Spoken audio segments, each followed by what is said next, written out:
Hello there, and welcome to Community Life. Here we talk with the community experts about their life journeys and how they came into the community world.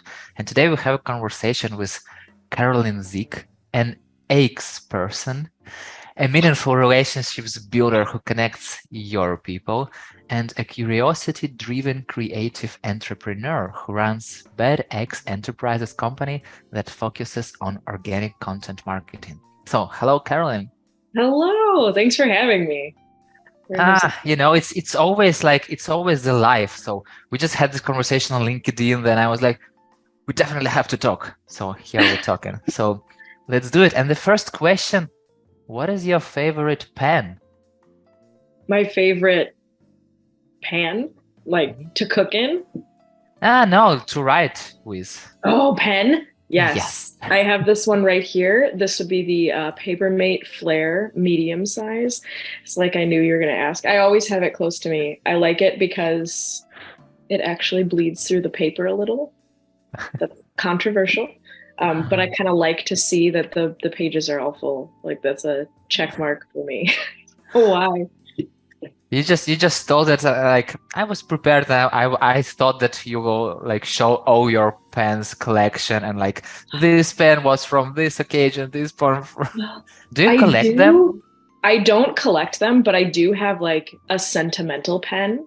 So my paternal grandfather died about 5 years ago, and my dad's side of the family, they're farmers. And the last field that he combined the year before he died, there's corn cobs that get left in the field, just the inner part, not the kernels. My grandma collected some cobs from that, and my great uncle carved all the grandkids' pens Wow. out of the cobs from that field. So I have that pen, but it's not right Mm. next to me, and I'm not going to go digging for it. But it's neat. I'll send you a picture of it later. It's a wild pen, but yeah, that one's always a good conversation starter. I'm like, it's made of corn. And I know that you like stories, and it's an amazing story. Thank you very much for sharing it. And why do you like stories? I like to talk and I like to listen. I think, the escapism of being a kid and reading books, right? Like it's a very, especially again, my dad's side of the family, it's like a big part of how we interact with each other. We love to tell stories. The more ridiculous details, the better, much to my husband's disappointment. Like very long stories with like very rich and often unrelated details are, I don't know, it's enjoyable. Like obviously sometimes you're like, please get to the end, but I like storytelling and I love hearing interesting stories. I think everybody has things that have happened to them that are worthy of a story. So it's fun to hear that kind of stuff. So tell me about the story about your parents. Who are they? Oh, my parents are super interesting people. So my dad is a farmer. He still is. And my mom, when I was growing up, was an accountant. And it was really, really wild having two parents that had their own businesses. Like, as a kid, I was like, oh, yeah, that's normal. To the point where, like, even when I was young and like just entering school, there was like a field trip or something where they were asking for parents to go or some event or something. And one of my friends said, oh, yeah, my parents can't go. They can't get off work. I was like, you just leave work? You don't have, what do you mean? What do you mean they can't not work? Like they can't leave work? They're like, oh, yeah, their boss won't let them. I was like, what? Like that happens to people? Because, like, I mean, my mom's company, it was a pretty small, like, intimate group. And it was always like, if there was a staff member that stuff was going on, they would just peace out. Like, that was how it was. If stuff needed to get done, it would get done, but very focused. Like, she ran it with her dad. So, like, it was very family oriented. But my mom is very passionate about vegetables. She likes to eat a lot of vegetables.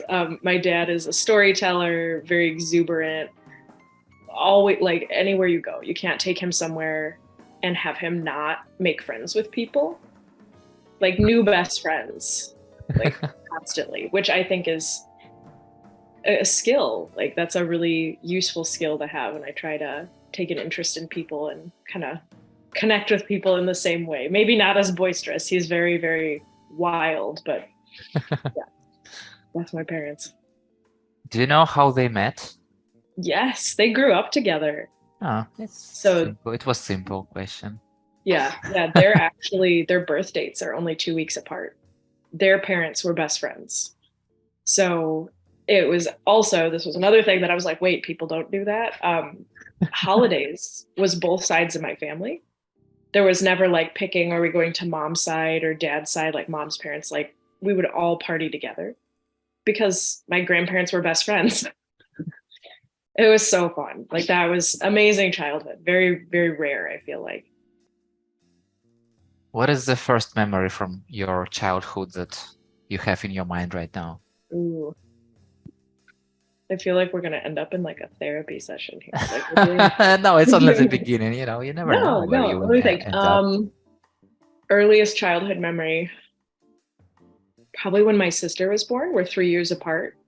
And I remember her being brand new, like seeing her in the hospital. And I don't know if that's like just a fake memory because people would talk about it because I was apparently I made a statement that's like family lore now. My first words to my little sister were, I'm going to make her cry, which I've done.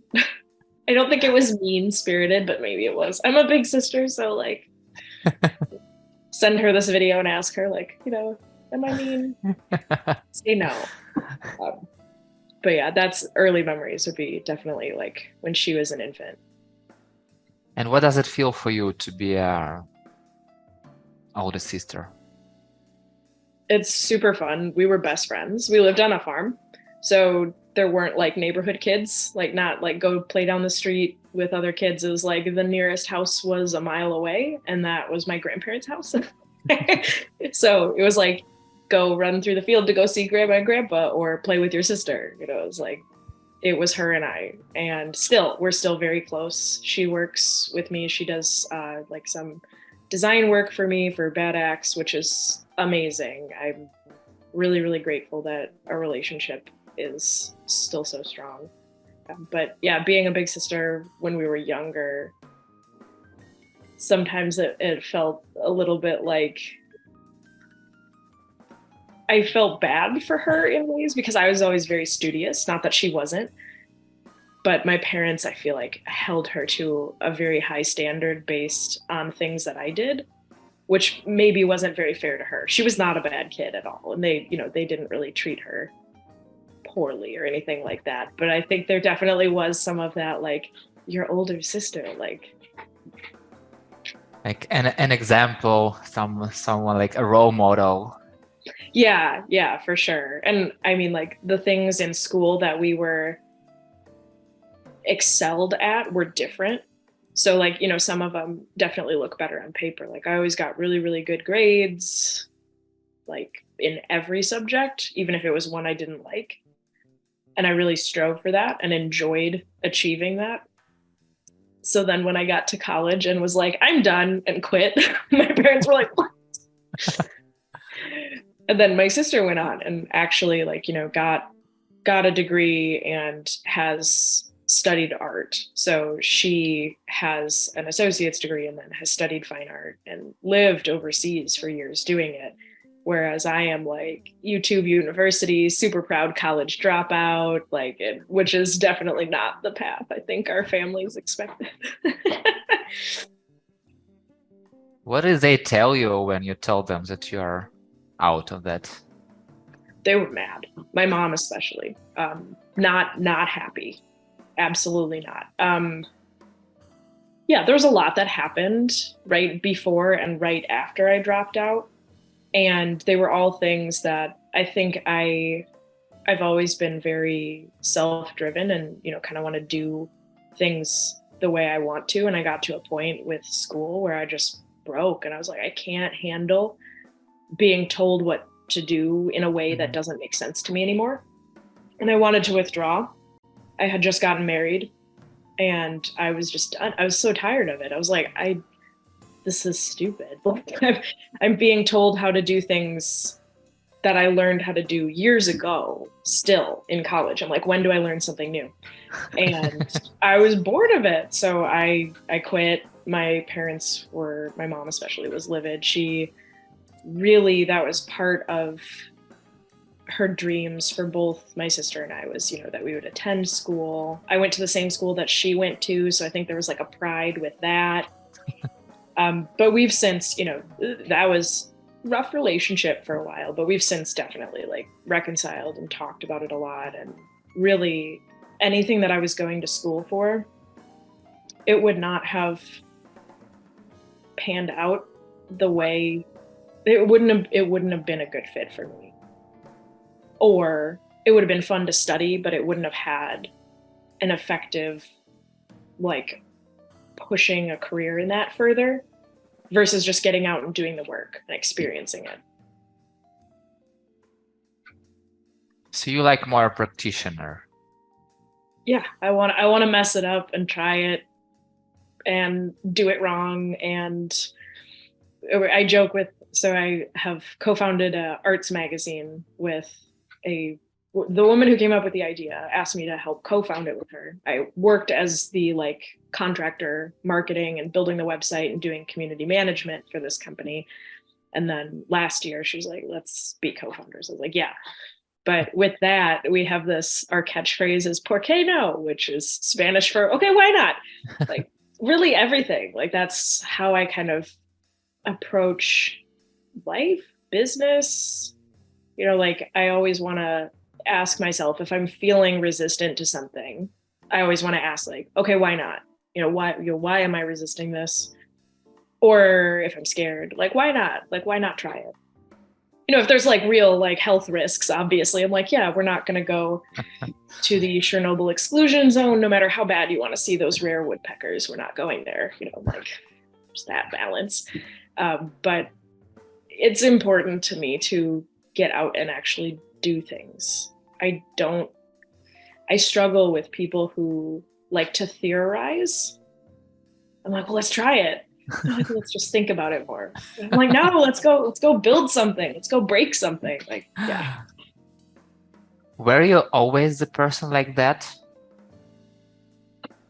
I don't think as much when I was like in high school. I was always very active. Like I wanted to be doing things. I think it was much more, I put those energies out towards social things in high school. Like I wanted to be with friends. I was really involved at school. I wanted to be in clubs and be in the play and like things like that. But I think it like the closer and more I got, to like adulthood and like real world stuff, I was like, okay, still love to socialize, but I'm like, I'm ready to build something and make something. I started my first business when I was in high school. And then I started a second one later in high school with a friend, which I mean, both of those, well, I guess one of them, the one that I started initially still kind of exists, but I love that. Like, that's what I grew up with, like being around business owners, whether it was my mom's clients, my dad and all the other farmers in the area. Like they're people who go out and do things. And I was like, okay, sitting in a classroom really is not where it's at for me now. Yeah. I think I would have ended up there eventually, even if I would have stayed in school. I think I would have eventually become the type of person who's like, I gotta just test it. I gotta just tinker with it. But it happened a lot faster when I was like, goodbye. Totally saved like additional a few more years. Well, what happened right after I dropped out, it was unrelated, but I mean, at the time, some people thought it was maybe related, but I got really sick right after I dropped out. I have celiac disease. And so I was misdiagnosed for a few years, really, really ill. So even if I would have stayed in school, I would have been too sick to go to class. It was miserable for like 3 years. So I'm like, it made sense. I had basically no symptoms. And then about a year after I dropped out, like 6 months after, I started having symptoms, and it was like, got worse and worse. And it's like, it was one of those like hindsight, you're like, yeah, if I would have been in college, I it would have been terrible. So I was glad that I was able, like, in a place where my husband could support both of us financially, and I could basically spend 3 years almost dying and survive and then come through. Oh, you just like, oh, I've been almost dying, but survived. Yeah. Yeah. Hey. It sounds like something very easy, but I know that it really wasn't easy. So it felt easy at the time. Like, okay, it was very painful, right? Like I was physically in a lot of pain, but the choice to continue to try to like find a solution, find a diagnosis, like I fell into like a few periods of depression where it was like, this is never ending. Like this is the rest of my life. But I still pictured my life being very long. I never really got to that mental state until afterwards when I had a conversation with one of my doctors. Did I really understand how dire it was? Like at the time? I didn't, like, I don't know if that was like a coping mechanism or what. Like even now, like talking about those 3 years and like what I experienced, it's wild to think about because it seemed so normal. Like, oh yeah, go to the doctor, get a bunch of blood drawn, pass out, like it's fine, like that's normal. Get tested for cancer every couple weeks, get labs, like, and all those things. And I was like, yep, this is just what people do, I guess. Yeah. And just, you get through it. And then afterwards, you're like, wow, that was really messed up. Like, that was wild. Yeah. So, I mean, Yuri, my therapist, still like coping through some of that. I'm asking about because, and after you answering, I can really relate, not kind of being ill, but kind of having the state of war like you live in. So it was like everyone was asking like, how do you feel that? How do you feel about that? And I was like, I don't know. It's just like we have it. So we have air raid sirens, but like people are still everywhere. So yeah, so it's really and I mean, like your experience too. I only know a few people that have lived through like, an active war in their home country, like people who have moved to the US from other countries that have experienced it. And one of my friends who experienced that, she said the weirdest thing was still doing laundry. And I was like, oh, I get that. She's like, it's one of those things where it's like, everything's awful. Like everything's terrible and falling apart and scary. But she's like, but you still have to like wash your clothes. I don't know if that's relatable to you at all. But yeah, exactly. You still have your life, unless it finished. So yeah, just casually, unless you died. Yeah, like oh, people. Okay, so let's just jump to like per cano. So tell me about your Spanish background. Oh, for speaking Spanish, ¿por qué no? I don't know. Like, tell me about it. So I love languages. In school, I was actually minoring in Spanish and Russian. I don't speak either anymore. I guess Spanish, I would say I have a better grasp on. Russian it was random. I literally chose it because it was the hardest language that the school offered. Besides Tagalog, which I debated taking as well. I was like, oh yeah, let's take a South Asian language. That'd be fun. But I felt like I still live close to Chicago, and there's a pretty big, Russian and Polish and lots of different Slavic nations that speak Russian because of, Soviet Union. Yeah. But there's a lot of Russian speakers. So I was like, oh, that, Spanish, obviously in the US is a big language. And then where we are, there's quite a few different languages that might make sense, but I thought, yeah, Russian. I probably will meet people who speak Russian. And it's hard, and I wanted a hard language because I had already studied, Spanish for years. I started when I was like 9 at school, like 8 or 9. And I felt at that point, like when I was in college, I was like, oh yeah, I'm fluent, I'm very proficient. I could speak with, people and like get have conversations beyond like, where is the restaurant? Like, have actual conversations. Not as much anymore, but yeah. So then I decided to take Russian, and then I love Duolingo. I am very lapsed in it, but I was really, really far in Norwegian and German a couple of years ago.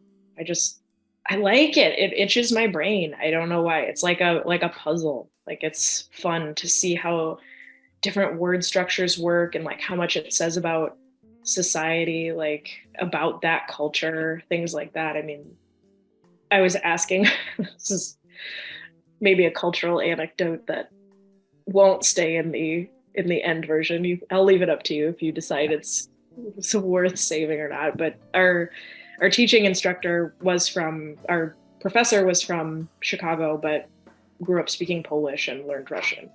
But our TA was actually from Russia when we were in college, and we became good friends. We were actually just chatting with her not that long ago, but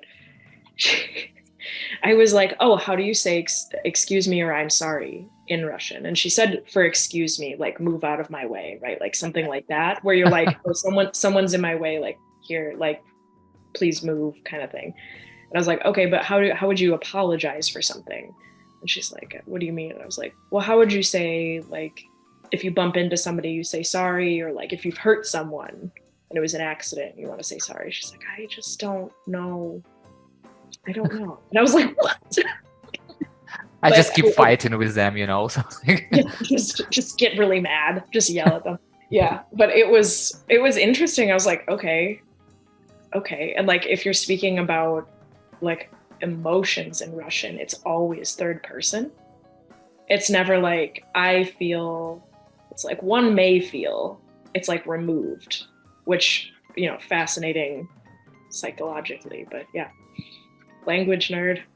Yeah, I'm kind of trying to relate because I know this language for sure, and like we have really very different culture from the US and even from Europe. And when I started this like kind of international community journey, it was really very hard. It's still hard for me not to tell to people truth, because everyone's smiling, like, but everybody's doing great, you're doing awesome, like, and all the stuff, and nobody ever tell you the truth. And I was like, okay, I'm doing great, but what is the truth? And so my husband's family, they're very stoic, right? Like my family is very, like, especially my dad's side, boisterous, attention, very lovey, but like loud, dramatic, like high emotion, not like fighting, but like high, happy emotion. Like just like it's party time all the time, just like really the life of the party. And my husband's family is very like, that is not the vibe. Like, if somebody is looking at you in public, you've done something wrong. Like that's more like they like to observe, right? They don't want to be the ones being observed, which I have grown to really love and respect a lot, because it's a skill I can learn. But it's so interesting hearing my husband and his siblings converse, especially like when we were dating. I was so thrown off by it, because they will just be like, what you just said really made me mad. Like they'll just say it like to each other. And I'm like, what? Like, but it's so freeing, right? Like you just can be like, no, that actually is stupid, that I'm upset about it. Like you can just be very honest. That's a rare thing in the Midwest. In the US, like we're very much like, we're known for the Midwest nice, being polite all the time, never really wanting to upset or offend people. But we're also very passive aggressive, like, be a little gossipy behind people's backs. That's definitely a Midwest thing. And yeah, unlearning those habits has been one of the best things I've done for my career, because it shocks people and makes you memorable. Exactly. I totally agree. And how did you feel for the first time when your husband told you the truth? I was like, I'm going to marry him. When we started dating, and he was just very upfront, like about anything, like, not not like an oversharer, not at all like that. But like when we were dating very early on, he was just like, he really stands out for what he believes in, but he is simultaneously very willing to say he was wrong and to change, which I was like, I've never met another person that is A, so stubborn, but B, also so willing to change. I'm just stubborn. So yeah, when we were dating, and we went to high school together, so we've been together a long time. We were young when we were dating. It's funny to look back on now because I, at the time I was so very assured. I was like, oh yeah, there are no secrets with this one. Like there's nothing to be afraid of. And I knew really early on in our relationship, like we both talked about it. I was like, yeah, if things keep going well, I'd love to get married. And we wanted to get married very young. And that, my family was like, my parents had known each other their entire lives, and then they still dated for several years. And then they, like it took them a long time to decide to get married, which I'm like, I don't know, when just like do it. Like, again, that like whole, just try it. Like, what happened? What's the worst that could happen? Like, whatever, like figure it out. But yeah, when he was like very honest about things, or he's like, yeah, no, I don't like that. Like, he wouldn't pretend to like something if he truly didn't. Like, if he wasn't having a good time somewhere, he'd be like, I don't enjoy this, and just leave. And I was like, wow, that's revolutionary. Yeah, sounds really amazing. But it's good that like what I can hear is that you really supported all his choices, because you also could fight, like, oh no, you want, okay, let's talk about it, and all the stuff. And what kind of mother are you? Hopefully a good one. Time will tell. You never know. Yes. Yeah, time will tell. I feel like I'm a goofy one. Like, I like to joke with the kids. They're both the ages where they still really like, both my husband Caleb and I. They really love spending time with us still, which I'm just like trying to absorb that as much as possible. I grew up in a family where like we were a really tight family unit. Like, we would do stuff together, not in like a sheltered, you can't see anyone else sort of way, but we all genuinely enjoyed each other's company when we were young. And like, even into high school, right? Like, when I could drive and go places, like it was still pretty enjoyable to spend time with my parents, even if we were fighting. And I really wanted to build that kind of a relationship with our kids. And I also really wanted, well, one of the things that we talked about even before we had kids is we wanted to be honest with them no matter what, as much as we could be. So one thing that we do that is controversial in my family, we don't do Santa Claus or like the Easter Bunny or like those sorts of things, which I don't mind that people do it, but I was really heartbroken as a kid when my parents were like, surprise, it's fake. I was bummed. I was really bummed out. I'm like, I'm whimsical. I like the magic. I liked believing that there was, magic that happened in the winter. And that's something that we've done, like, from the beginning. We try to be really honest with them. We still have a ton of fun and are goofy and silly, but, telling them stuff like it is, instead of just being like, well, this is how it is. Like, having conversations about why grownups treat each other certain ways. Like, if we see something in public, or like they've had some of, like, my father-in-law died last year. So like really hard conversations with them of like, okay, well, certain members of the family feel this way about death and others feel this way. And, what do you think? And opening the space for them to ask questions has always been really important to us. And it's hard because sometimes you just want to be like, because I said so, be quiet. Yes. Taking that time and being like, okay, we're asking you to do this because of XYZ, or being honest with them to the point, my daughter especially, she's 6. A week ago, I was very tired and not in a great mood, and I snapped at her and I was like, I'm mad because I'm not feeling good right now. And she's like, go lay down then. I was like, actually, great idea. Yeah, why not? I was like, well, bye everybody. I have to go lay down. Like, I got put in a timeout. And what was the hardest question they asked you so far? Oh man.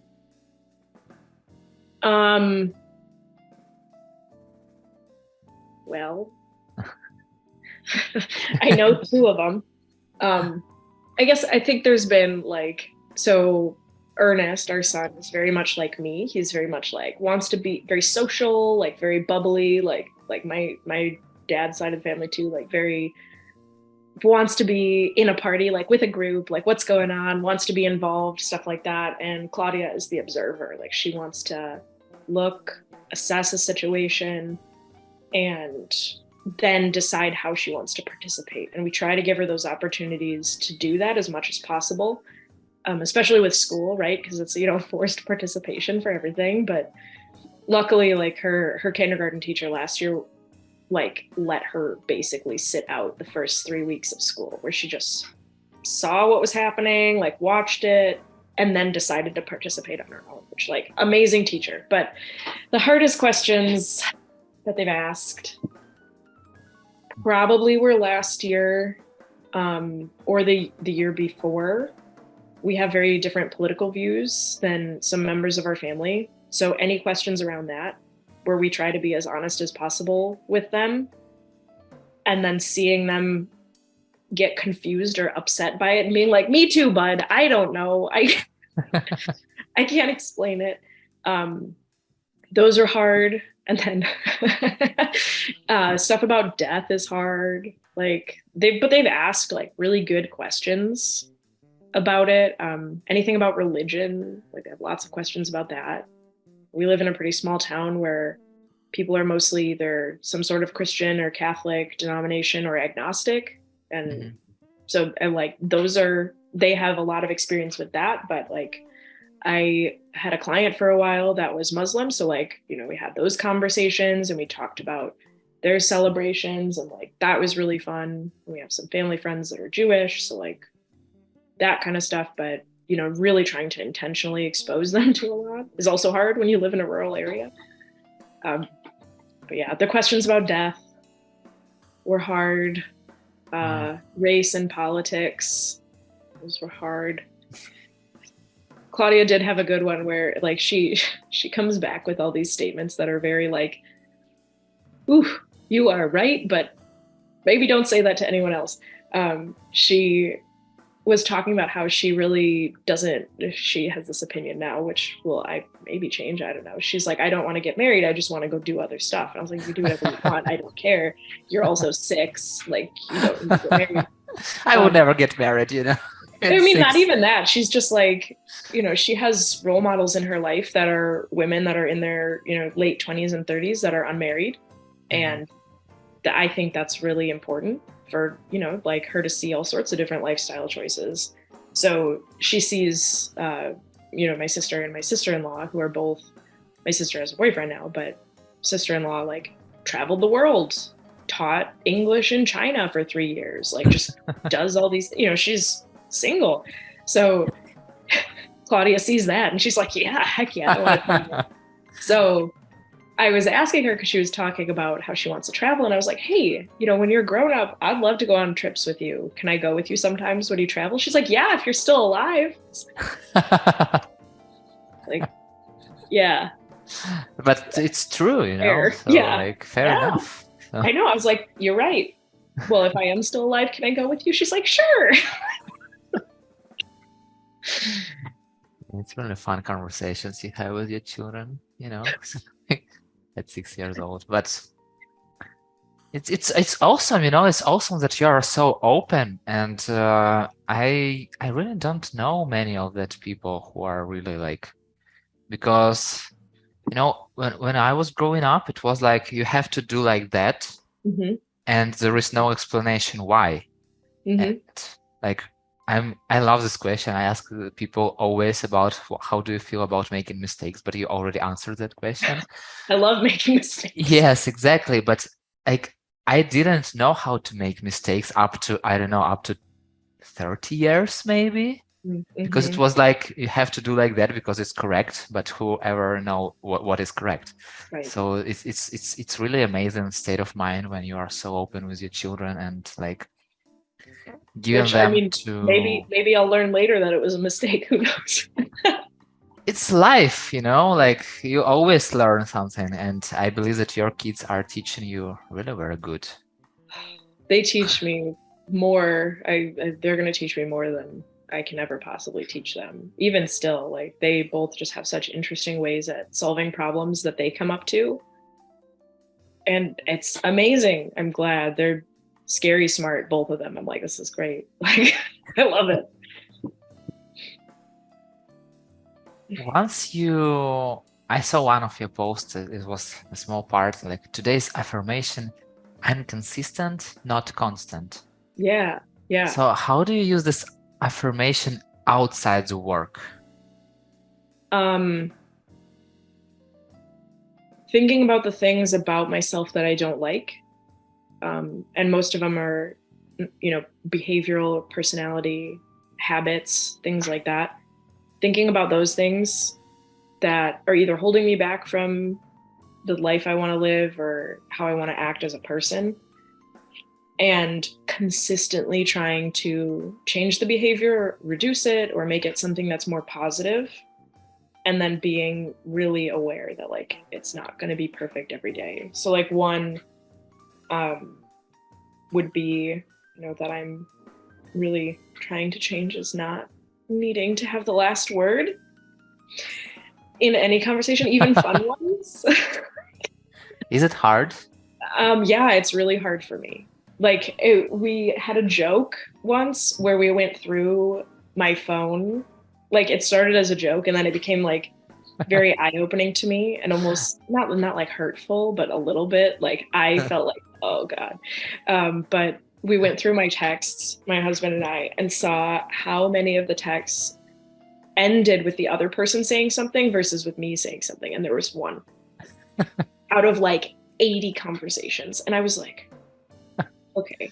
And like, sometimes it makes sense. Like you have to say the final thing because you are giving the piece of information. And then other times it's like, they said bye and then you say bye again. Like just why?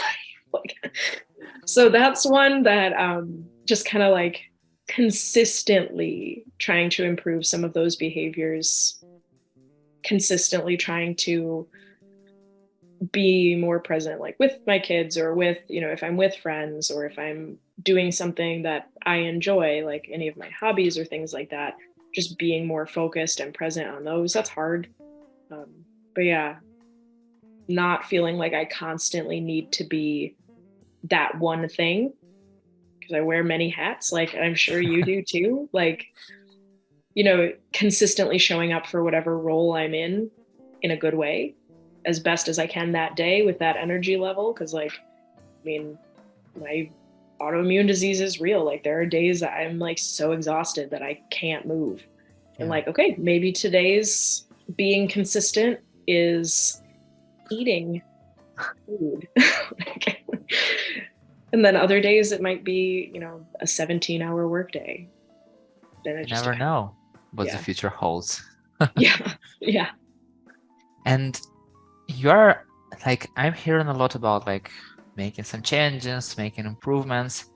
How do you decide what is wrong and what you have to change? I don't have like a fancy method. If somebody I care about brings it up, because I have, I'm really lucky that like my relationship with my husband, like we talk about everything. Like we don't leave stuff unsaid. And I know that's not true in a lot of relationships. So I'm like very grateful for that. So a lot of those things like will come from conversations because we both like really challenge each other to be good. We know each other's faults and can push each other's buttons, like any spouse type. Exactly. Anybody you live with that long. But really, if somebody that I love or care about brings something up, I want to, really be attentive about it. And like, sometimes somebody you care about will bring something up because they're mad. Yes. And it's not actually something that's a problem. So, kind of weighing it against that. But I have a couple close friends that, and business colleagues, like co-founder for the magazine, like we have very open communications. I'm like, you're never going to hurt my feelings. You will only offend me if you keep something secret and talk to other people about it. Like, let me have the chance to fix it first. Like if I've really messed up, like let me fix it first before you complain to someone else. Yeah. Yeah. But there's no, like, there's a gut feeling, right? Like when you know you're doing something, you kind of know that maybe this isn't the best behavior, or maybe this isn't the best choice, or maybe this used to serve me and it doesn't anymore. So those, you know, I don't know how to explain. Yeah, I totally feel you. So I know how it works. So yeah, you don't have to explain me. So Yeah. tell me about your strong feelings about the fashion. Oh, about fashion? Yeah.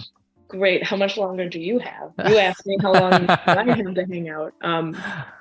So fashion is something that, like, I don't even know where to start. I feel like the fashion industry is destroying the planet. I mean, among many other industries. And it's not just like just fix fashion and everything gets fixed. It's a whole bunch of stuff. But I, growing up, always enjoyed like putting together outfits, and I was not what you would consider a fashionable person. I was not wearing things that were necessarily trendy. We can cut to footage of me in high school and stuff. You know, I was making my own clothes. I was having fun with it. I still like, I prefer to dress really eclectically. I love to like secondhand, thrift store, stuff like that. However, I feel that fashion as a hobby and an interest is really pushed on women, especially in America. And the way that it's pushed of like, okay, if you're a woman, especially I see this in business, if you're a woman who wants to be an entrepreneur, how many times is it the conversation of like, you know, a woman says they're starting their own business, immediately the image is usually like a boutique, a fashion line, a purse company, you know, like, I don't even think, even me, like if you were to say like, this person is starting a business, I'm probably picturing like a little shop that's got like maybe some clothes and some home goods and stuff. I'm not picturing a tech company. I'm not picturing an ag firm. I'm not picturing most things. It's usually tied to fashion. And I feel that that's really detrimental to women's well-being of like, here, this is your sphere, right? Like we're all humans. The world is our sphere. Like we can all contribute to all different industries. That's not to say that it's a bad thing that there's women in fashion. But when that's the thing, you know what I mean? When it's like, oh yeah, you could be a fashion expert, you can be a stylist, you can be a hairdresser, a wardrobe assistant, a costume designer. Like all those things are super fun and super cool, but they don't need to be the only thing. And they don't need to be pushed so hard. I don't know. That's my one fashion soapbox. I feel like it really limits a lot of people when they feel like their creative expression is only limited to fashion and creating new fashion, not even making stuff with what exists already. And how do you create your fashion? Like my outfits, or just in like, how do I make a garment? Because I mean, like, what do you want to know? You told that you made some clothes by yourself, and I know Yeah. that you like knitting. So Yeah. how does it connect it? I like to knit and crochet, and I also like to sew. I made our kids' Halloween costumes this year, which was fun. I am so this might surprise you. I really don't like following patterns. I like to try and figure stuff out. Surprise, really? What? You like No to way. just mess stuff up and try your own way. But I get really inspired by historic fashions. I love textile history in general. I think that it's a lot of this like goes back to, you know, kind of my childhood, right? Both my grandmas are very talented fiber artists in some way. Like my one grandma was quilter, sewer, like she made clothes for my sister. Well, they both did. Both grandmas like made amazing clothes. Like I was in a wedding as a kid and we had these gorgeous velvet gowns that one of my grandmas made, and like, you know, that was normal. Like when I got my wedding dress, I bought it secondhand, 5 sizes too big, And I was like, I'm going to go get it tailored. And my mom and my grandma were like, that's stupid. And they cut it apart, re-beaded it all, I was small and this dress was enormous and they tailored it in. And they were like, yeah, why would you take it somewhere? So that but then if I were to ask any of them, I think, maybe not my mom, but like any of those women, like my grandmas especially, do you consider yourself an artist? They're like, I'm not creative. And that is really true. Like I was going to school, my major was studio fine arts with an emphasis in fibers. And it was not considered a fine art technically. Like it was a studio fine arts major, but it was its own separate department, which I think is so indicative of like where women's work falls into the artistic canon. I have a lot of strong feelings about that. And art and academia, but there's a lot of really interesting books. Like there's one that's called The Golden Thread. And then there's another one called Women's Work. And it's about kind of the unseen textile history and how women and people who worked with fibers were economic drivers for centuries, right? Like the silk industry, talk about Minoan, like purple, the dye and all these different things that like we know even in like colloquial terms, like the royal purple, the Silk Road, like all these things that were major civilization advancements that were through fibers that just get like, yep, that's that thing. Like, so it's all rolled up into like gender and identity and history and commerce. And yeah, there's so much to unpack there. Let's jump to another, let's talk about cars. So okay. You shared once on Instagram. So this is my dad's 1985 El Camino, and you rode it. His 59 El Camino. If it says 85, that's wrong. 1958 El Camino. That's how you wrote, but okay. Okay. And you wrote that when I was a wee baby child, I asked him if I could have an El Camino as my first car. So what was your first car? My first car was a Buick LeSabre. It was my grandma's old car. I really, like, that thing was awful because it used so much gas, but I really loved it. It was great because I was fairly late getting my license. Most of my friends were a bit older than me, but a lot of my friends got their driving license but didn't have a car, and I lucked out because I had a car. So I got mine over the summer. I got my license. Everybody else had kind of gotten theirs in the school year, and they'd like borrow parents' cars or whatever. There were a couple kids who had their own, but I was one of the few that going into our junior year, I had my own car. And you could fit a lot of high schoolers in a Buick LeSabre. Probably not safe, but yeah, it was fun. It's not like, it wasn't like a great car or anything, but it was fun. It drove for a long time. It was my sister's first car too. What was the maximum amount of people there? That I ever crammed in, or that legally could fit in? And we probably had like, I mean, it sat 6 technically legally, but we probably had close to 10. Dad, if you're watching this, I mean, that was like 15 years ago. So the statute of limitations on if I can get grounded, I think, has passed. Yeah, so no worries. Yeah, they're probably like 10. Yeah, not safe. Don't recommend. Do you still have feelings for El Camino? Yes. Oh my gosh. I love that era of cars, especially American muscle cars. Just, I don't really like big vehicles now. I'm much more into kind of like the smaller, like some of my dream cars now are very tiny. But I really like that era of design in general, because they got the Sputnik fins, they've got the big cat eye headlights, they've got the domed glass windshield, like the colors, the interior. I mean, my dad's El Camino's interior is trashed, but it's cool. Like, I like, from a design standpoint, I think they're really beautiful. And they're just stupid cars. Like they have a truck bed. Like they're just dumb. Like, and again, like I like the eclectic and weird. So to me, I'm like, they're fun. Talking about something about collection and about having some old school stuff. So once you wrote that you are a huge sucker for retro kitchenware. So what retro kitchen stuff you have? Well, I wish the rest of my kitchen was a little bit cleaner because I would turn this around so you could see. So, I mean, you can see this. I'm sitting in my kitchen right now. This log wall, we are currently living in a cabin that my mom's dad grew up in.